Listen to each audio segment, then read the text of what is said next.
ओम नमो भगवते वासुदेवाय नमः। सनातन धर्म में एकादशी व्रत का स्थान अत्यंत उच्च माना गया है।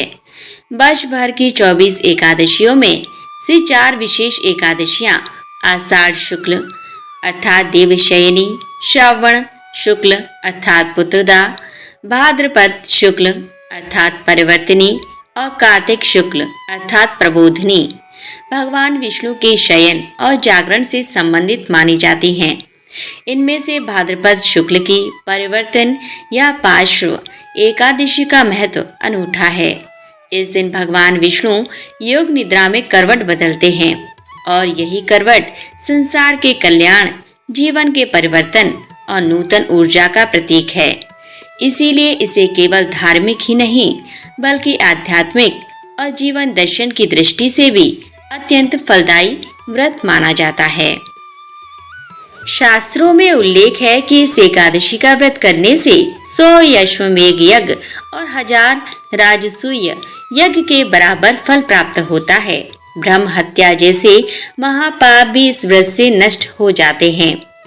पद्म पुराण में भगवान श्री कृष्ण कहते हैं, हे धर्मराज, भाद्रपद शुक्ल की परिवर्तन एकादशी का व्रत करने वाला पुरुष सभी पापों से मुक्त होकर वैकुंठ धाम को प्राप्त होता है।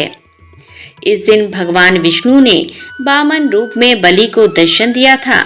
इसीलिए यह एकादशी विशेष रूप से वामन जयंती के रूप में भी मनाई जाती है। इसका महत्व केवल पाप मोचन में नहीं बल्कि भक्ति की रक्षा और धर्म की पुनर्स्थापना से भी जुड़ा हुआ है। पापों का क्षय। इस व्रत से पिछले जन्मों और वर्तमान जीवन के सभी पाप नष्ट हो जाते हैं। मोक्ष प्राप्ति। व्रती को मृत्यु के बाद विष्णु धाम मिलता है। देव पूजन का पुण्य।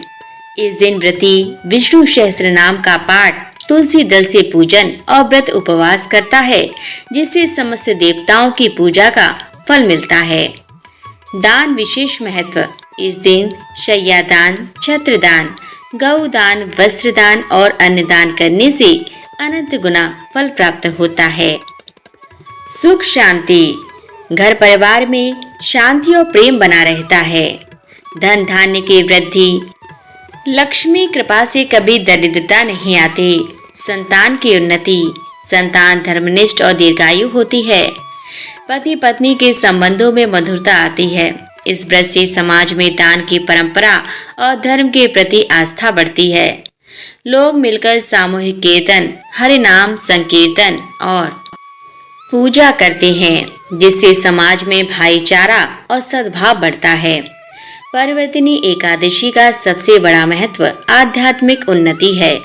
यह व्रत मन को नियंत्रण में लाता है। उपवास से शरीर शुद्ध होता है और भजन कीर्तन से आत्मा पवित्र। भगवान विष्णु के शयन परिवर्तन का प्रतीक यह व्रत साधक को जीवन में परिवर्तन करने की प्रेरणा देता है। यह दिन हमें बताता है कि जैसे भगवान करवट बदलते हैं, वैसे ही मनुष्य को भी अपने जीवन की दिशा बदलकर धर्म मार्ग पर चलना चाहिए। करवट बदलना जीवन में नई शुरुआत का प्रतीक है। योग निद्रा आत्मा की गहराई में जाकर शांति पाने का संदेश देती है।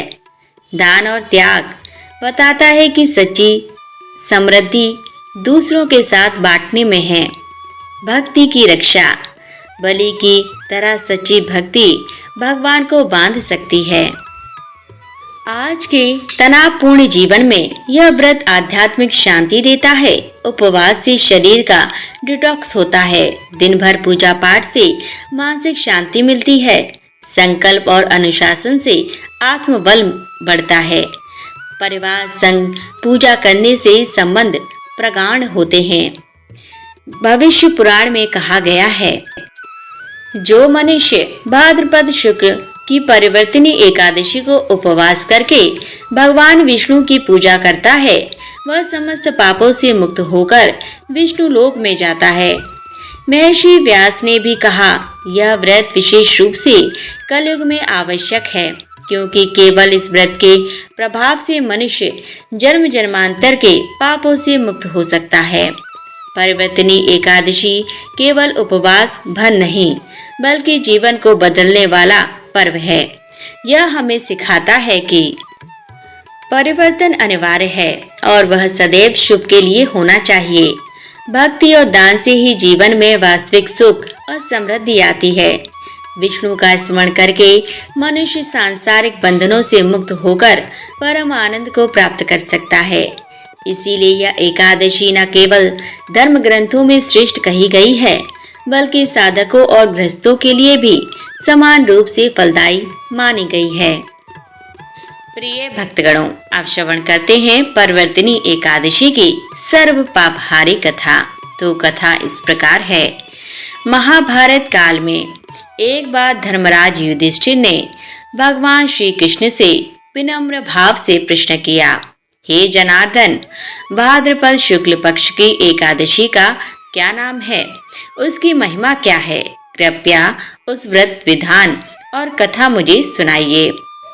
भगवान श्री कृष्ण ने उत्तर दिया, हे राजन, यह एकादशी परिवर्तनी एकादशी के नाम से प्रसिद्ध है। इस दिन भगवान विष्णु शयन करते हुए करवट बदलते हैं। इस व्रत को करने से मनुष्य के सभी पाप नष्ट हो जाते हैं और अंत में मोक्ष की प्राप्ति होती है। यह व्रत स्वर्गलोक की प्राप्ति कराने वाला है। अब इसकी कथा सुनो। बलि राजा की कथा। सतयुग में एक पराक्रमी दैत्यराज बलि हुए। वे अत्यंत दानवीर, तपस्वी और विष्णु भक्त थे। उन्होंने अपने पराक्रम से इंद्र, वरुण, अग्नि, यम आदि सभी देवताओं को परास्त कर स्वर्गलोक पर अधिकार कर लिया।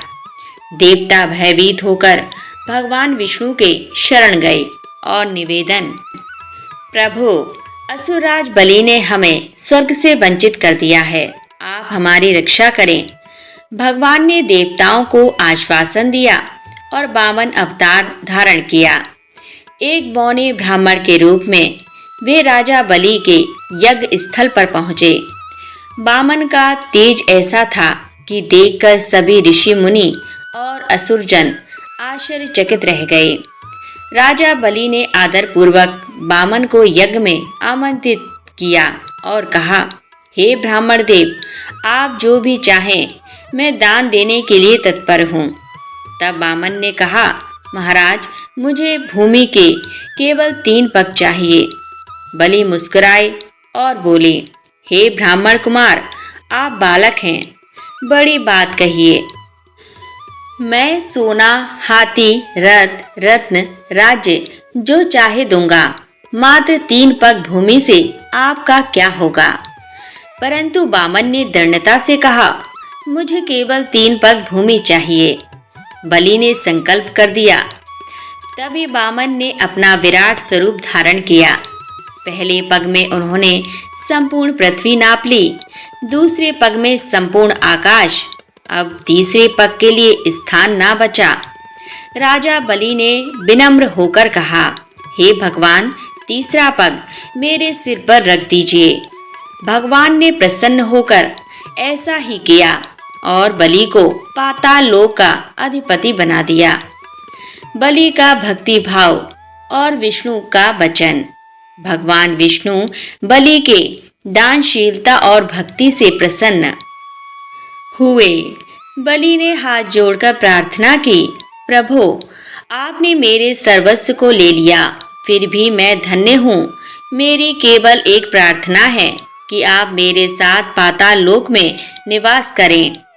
भगवान ने उसकी भक्ति को स्वीकार किया और बोले, वत्स, आषाढ़ शुक्ल एकादशी से लेकर कार्तिक शुक्ल एकादशी तक मैं क्षीर सागर में शयन करता हूँ, परंतु भाद्रपद शुक्ल एकादशी को मैं करवट बदलकर तुम्हारे लोक का दर्शन करता हूँ और कार्तिक शुक्ल एकादशी तक वहीं निवास करता हूँ। इसीलिए इस दिन को परिवर्तनी एकादशी कहा जाता है। देवर्षि नारद का आगमन। देवर्षि नारद ने यह प्रसंग देवताओं और मनुष्यों को सुनाया और कहा, जो कोई इस दिन उपवास करके भगवान विष्णु का पूजन करता है वह समस्त पापों से मुक्त होता है। इस व्रत से 100 यज्ञों का फल मिलता है। यहाँ तक कि ब्रह्म हत्या जैसे पाप भी इस व्रत के प्रभाव से नष्ट हो जाते हैं।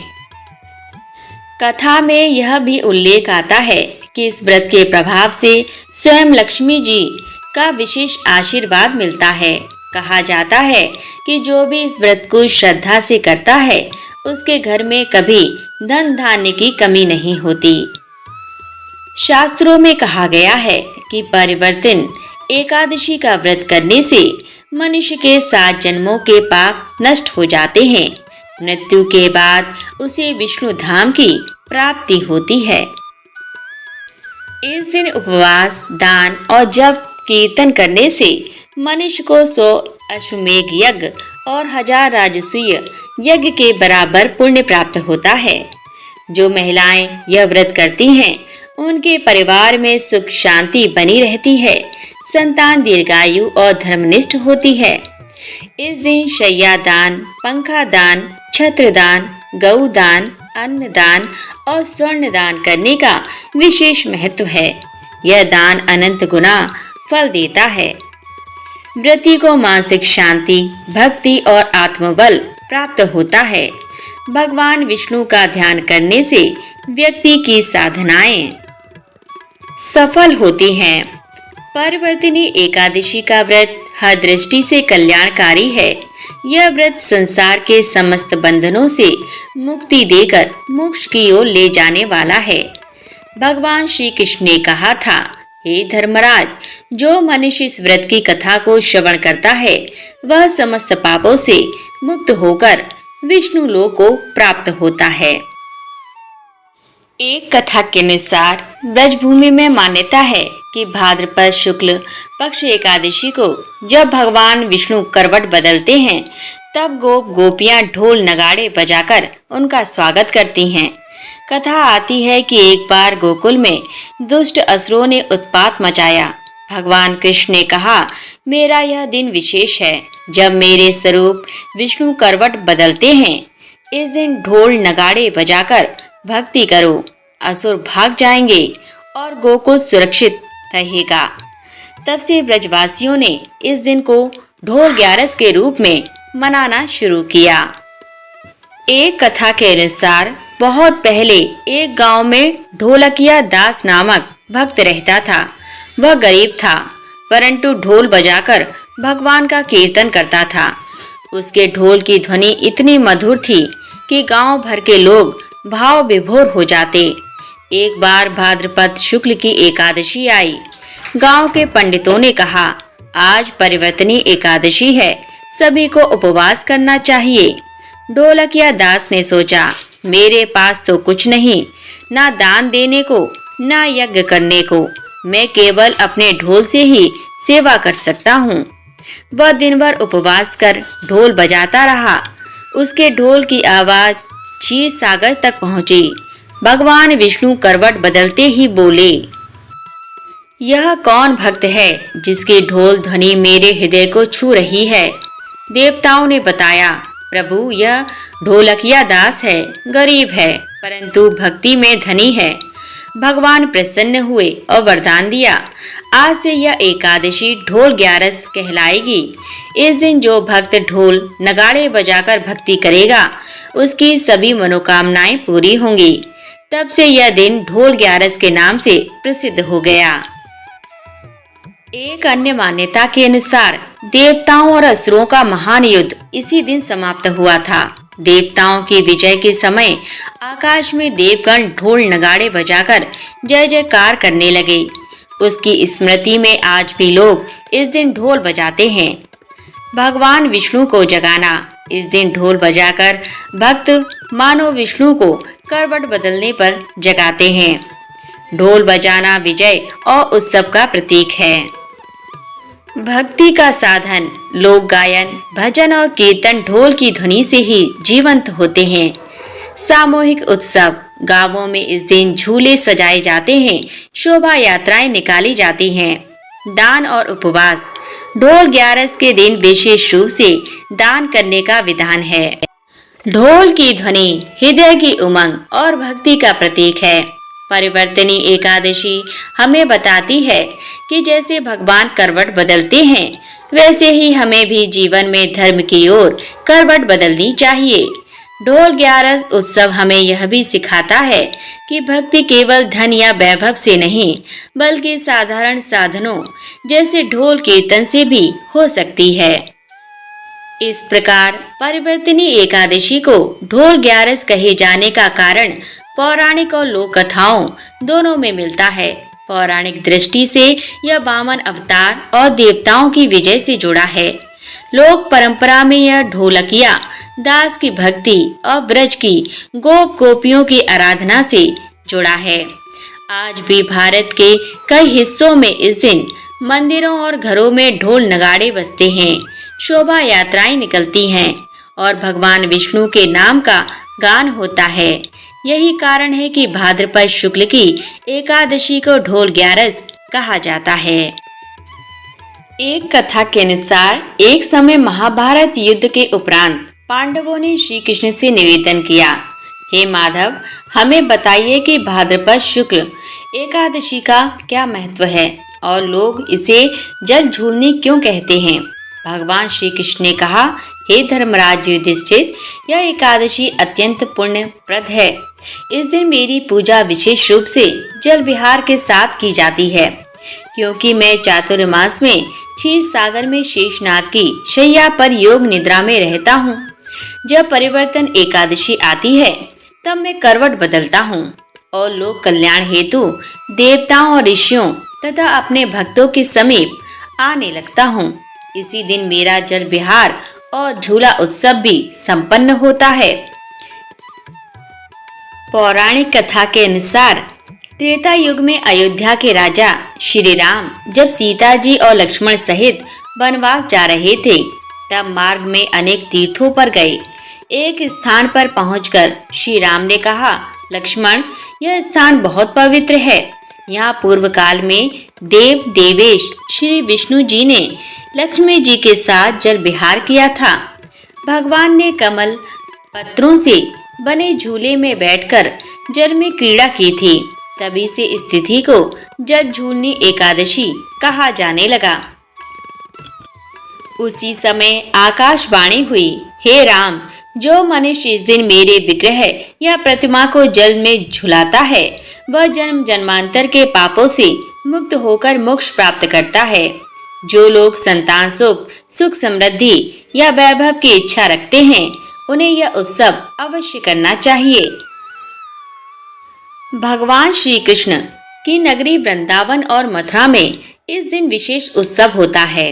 मान्यता है कि जब श्री कृष्ण बाल्यकाल में गोकुल में थे, तब ग्वाल बालों ने उन्हें जल से भरे हौजों और कुओं के समीप झुलाया था। गोपियों ने जल में खिले कमल पत्रों से झूला सजाया और श्री कृष्ण को उसमें बैठाकर गीत गाए। तभी से भक्तगण इस दिन मंदिरों में भगवान को जल में झुलाते हैं। देवशयनी से देव प्रबोधिनी तक का मध्य बिंदु चतुर्मास में जब भगवान विष्णु शयन करते हैं, तब यह एकादशी मध्य बिंदु होती है। इस दिन भगवान करवट बदलते हैं और सृष्टि की गति में हलचल आती है। इसे सुख समृद्धि का संकेत माना जाता है। जल ही जीवन है। भगवान विष्णु स्वयं क्षीर सागर में शेषनाग पर शयन करते हैं, अतः जल में झुलाना भगवान की मूल प्रकृति से जुड़ना है। इस दिन गांव-गांव में छोटी छोटी प्रतिमाएं, तुलसी का पौधा या भगवान श्री कृष्ण विष्णु की मूर्तियां पालकियों में रखी जाती हैं। इन्हें तालाब, नदी या कुएं पर ले जाकर जल विहार कराया जाता है। कथा है कि सतयुग में मानधाता नामक चक्रवर्ती सम्राट थे। उनके राज्य में जब भयंकर अकाल पड़ा और वर्षा कई वर्षों तक नहीं हुई, तो प्रजा दुखी हो गई। राजा ने ऋषियों से उपाय पूछा। ऋषियों ने कहा, राजन, भाद्रपद शुक्ल की एकादशी को भगवान विष्णु की प्रतिमा बनवाइए और उसे जल में झुलाइए। इससे देवता प्रसन्न होंगे और वर्षा अवश्य होगी। राजा मानधाता ने पूरे नगर के साथ इस उत्सव को बड़े हर्षोल्लास से मनाया। भगवान विष्णु की प्रतिमा को कमल पत्रों से सजे झूले में बैठाकर नदी तट पर ले गए। जैसे ही जल विहार प्रारंभ हुआ, आकाश में बादल घिर आए और मूसलाधार वर्षा होने लगी। उस दिन से जल झूलनी एकादशी की परंपरा प्रारंभ हुई। लोक मान्यता और आस्था। विवाह सुख हेतु कन्याएं इस दिन भगवान विष्णु को जल में झुलाकर अपने लिए उत्तम पति का वर प्राप्त करती हैं। संतान सुख हेतु निसंतान दंपति यह व्रत करते हैं तो उन्हें संतान प्राप्ति होती है। यह एकादशी अन्य सभी एकादशियों के भांति पापों का नाश करने वाली है। मोक्षदायिनी। जो व्यक्ति श्रद्धा से जल झूलने उत्सव करता है उसे वैकुंठ धाम की प्राप्ति होती है। जल में भगवान को झूलाना केवल एक परंपरा नहीं बल्कि एक गहन आध्यात्मिक संकेत है। जल जीवन और चेतना का प्रतीक है। झूला संसार के उतार चढ़ाव का प्रतीक है। भगवान को उसमें झुलाना इस तथ्य का बोध कराता है कि ईश्वर ही हमें संसार के दुख सुख में संतुलन प्रदान करते हैं। इस प्रकार भाद्रपद शुक्ल एकादशी को जल झूलनी एकादशी कहा जाता है, क्योंकि इस दिन भगवान विष्णु का जल विहार और झूला उत्सव मनाने की परंपरा है। यह केवल धार्मिक रीति नहीं बल्कि भक्त और भगवान के बीच अटूट प्रेम का उत्सव है। जल झूलनी एकादशी हमें यह सिखाती है कि जैसे भगवान को झूले में झुलाकर हम आनंदित होते हैं, वैसे ही जीवन के जल में भी हमें ईश्वर को अपना सहचर बनाना चाहिए। ओम नमो भगवते वासुदेवाय नमः। प्रिय भक्तगणों, अब हम श्रवण करेंगे एकादशी की बूढ़ी माई की कथा, जो सर्व पाप हारी है। तो कथा इस प्रकार है। भारत की भक्ति परंपरा में व्रत उपवास का विशेष महत्व है। उनमें से एकादशी व्रत सर्वोपरि माना गया है। लोग कहते हैं एकादशी व्रत करे जो कोई, नर पशु सब तर जाए सोई। एकादशी तिथि को भगवान विष्णु का प्रिय दिन माना गया है, किंतु लोक मान्यता है कि एकादशी तिथि स्वयं एक देवी हैं, जो भक्तों के कल्याण हेतु प्रकट हुई। इन्हें ही ग्रामीण संस्कृति में बूढ़ी माई कहा जाता है। लोक कथा के अनुसार जब कभी मनुष्य एकादशी का उपवास करता है तो वह केवल भगवान विष्णु को ही नहीं बल्कि एकादशी माता अर्थात बूढ़ी माई को भी प्रसन्न करता है। यही कारण है कि गांवों में स्त्रियां और वृद्ध महिलाएं एकादशी के दिन विशेष रूप से बुढ़िया माई की कथा सुनती हैं और सुनाती हैं। सतयुग के प्रारंभ में पृथ्वी पापों से अत्यंत व्याकुल हो उठी। लोग अधर्म, असत्य, चोरी और पापाचार में डूबे थे। प्रजा दुखी थी और देवताओं के यज्ञ हवन भी निष्फल होने लगे। तब पृथ्वी ने भगवान विष्णु से प्रार्थना की, प्रभु, आपके बिना संसार का उद्धार संभव नहीं। पापों से यह धरती डूब रही है। आप कृपा करके कोई उपाय बताइए। भगवान विष्णु ने कहा, पृथ्वी, चिंता मत करो, मैं अपने तेज से एक अद्भुत शक्ति को प्रकट करूंगा, जो सभी पापों का नाश करेगी और भक्तों को मोक्ष दिलाएगी। भगवान विष्णु ने अपने शरीर के तेज से एक दिव्य स्त्री प्रकट की। वह दिव्यांगना अत्यंत तेजस्विनी, ज्योतिर्मय और करुणामयी थी। उनके मुखमंडल से शांति और भक्ति की किरणें निकल रही थीं। विष्णु ने कहा, हे देवी, तुम सब पापों का नाश करने वाली बनो। तुम्हारा नाम एकादशी होगा। तुम मेरे भक्तों को व्रत के माध्यम से शुद्ध करोगी और उन्हें मोक्ष दिलाओगी। तभी आकाशवाणी हुई, जो मनुष्य तुम्हारे दिन उपवास करेगा वह जन्म जन्मांतर के पापों से मुक्त होकर वैकुंठ धाम को जाएगा। इस प्रकार एकादशी देवी का प्राकट्य हुआ। कालांतर में ग्रामीण परंपरा में लोग बूढ़ी माई कहने लगे। कारण यह है कि एकादशी का व्रत करने वाला मनुष्य विवेकशील और बुद्धिमान बनता है। दूसरी मान्यता यह भी है कि जब एकादशी प्रकट हुई तो वह वृद्धा स्त्री के रूप में आई और लोगों को धर्म का उपदेश देने लगी। तब से उन्हें प्रेम पूर्वक बूढ़ी माई कहा जाने लगा। पुराणों में एक कथा आती है। एक नगर में अमरकांत नामक राजा राज्य करता था। वह धर्मात्मा था, परंतु उसमें कुछ दोष भी थे। वह क्रोधी और भोग विलासी था। एक बार उसके दरबार में एक वृद्धा स्त्री आई। उसका चेहरा तेज से दमक रहा था। वह बोली, राजन, तुम बड़े यज्ञ और दान करते हो, परंतु एक चीज की कमी है, तुम एकादशी का व्रत नहीं करते। राजा ने हंसते हुए कहा, माता, इतना दान, इतने यज्ञ करने के बाद क्या केवल उपवास से स्वर्ग मिलेगा? वृद्धा बोली, राजन, यह कोई साधारण तिथि नहीं, यह स्वयं भगवान विष्णु की प्रिय है। इस दिन उपवास करने से जो पुण्य मिलता है वह 1000 यज्ञों से भी श्रेष्ठ है। राजा को विश्वास नहीं हुआ। उसने मजाक में कहा, माता, यदि यह इतना बड़ा व्रत है तो तुम स्वयं करके दिखाओ। वृद्धा ने उत्तर दिया, राजन, मैं तो स्वयं एकादशी हूँ, तुम्हारी बूढ़ी माई। मैं तो केवल तुम्हारा कल्याण चाहती हूँ। राजा चौंक गया और समझ गया कि यह कोई साधारण स्त्री नहीं। उसने तुरंत प्रणाम किया और जीवन भर एकादशी का पालन करने का व्रत लिया। कथा मिलती है कि एक गांव में एक दुष्ट चोर रहता था। वह चोरी डकैती करके जीवन यापन करता था। एक दिन एकादशी आई। संयोग से वह पूरे दिन कुछ भी खाने को ना पा सका। भूखा प्यासा वह रात भर सोता रहा। अगले दिन उसने अन्न पाया और भोजन किया। कुछ दिनों बाद जब उसकी मृत्यु हुई तो यमदूत उसे बांध कर ले जाने लगे। तभी विष्णु दूत प्रकट हुए और बोले, यह चोर अवश्य पापी है, परंतु इसने संयोगवश एकादशी का उपवास किया है, अतः इसे विष्णु धाम ले जाओ। इस घटना से यह सिद्ध हुआ कि एकादशी का व्रत इतना सामर्थ्यवान है कि वह अनजाने में भी करने पर मोक्ष दिला देता है। यही कारण है कि लोग इसे बूढ़ी माई का आशीर्वाद मानते हैं। लोक कथाओं में कहा गया है कि बूढ़ी माई विशेष रूप से स्त्रियों की रक्षा करती है।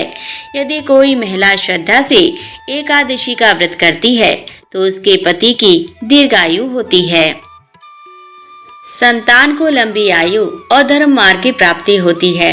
घर में दरिद्रता दूर होकर लक्ष्मी का वास होता है।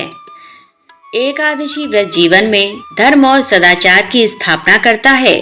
उपवास से शरीर स्वस्थ रहता है और मन शांत। यह व्रत विष्णु धाम की प्राप्ति का सीधा मार्ग है। घर में सुख शांति, संतान, सौभाग्य और समृद्धि आती है। ग्रामीण क्षेत्र में महिलाएं एकत्रित होकर बूढ़ी माई की कथा सुनती हैं और सामूहिक उपवास करती हैं, जिससे समाज में एकता बढ़ती है। बूढ़ी माई की कथा हमें सिखाती है कि जीवन में विवेक और संयम जरूरी है। पाप कितना भी बड़ा क्यों ना हो, यदि मनुष्य एकादशी माता की शरण ले ले तो उसका उद्धार हो सकता है। वृद्धा का रूप लेकर एकादशी माता बताती है कि ज्ञान और अनुभव से ही जीवन सुधरता है। एकादशी की बूढ़ी माई की कथा केवल धार्मिक कहानी नहीं है, बल्कि यह लोक जीवन में उपवास और भक्ति की महिमा का प्रतीक है।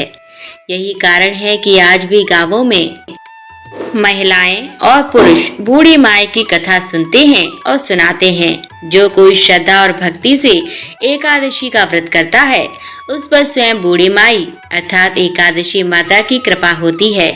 वे उसे पापों से मुक्त कर वैकुंठ की ओर ले जाती हैं। तो प्रेम से बोलिए, एकादशी मैया की जय।